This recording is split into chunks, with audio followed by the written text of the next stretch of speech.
আবহমান বাংলার ঐতিহ্যবাহী আরামদায়ক একটি পোশাক হলো লুঙ্গি। বিশেষ করে গ্রামের সাধারণ মানুষের নিত্যদিনের পছন্দের একটি পণ্য।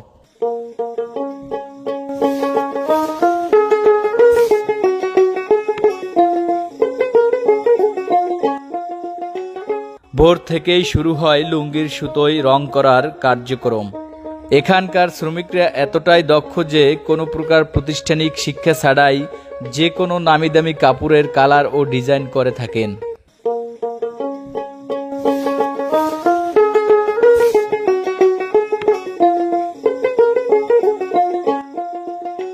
উত্তপ্ত আগুনের মধ্যে কাঙ্ক্ষিত কালারের রং মিশিয়ে সাদা সুতোর বান্ডিলগুলো ভালোভাবে চুবিয়ে দিতে হয়।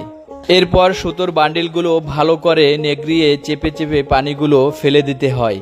বাংলাদেশের অন্যতম লুঙ্গির বৃহত্তর উৎপাদনকারী অঞ্চল হল পাবনা।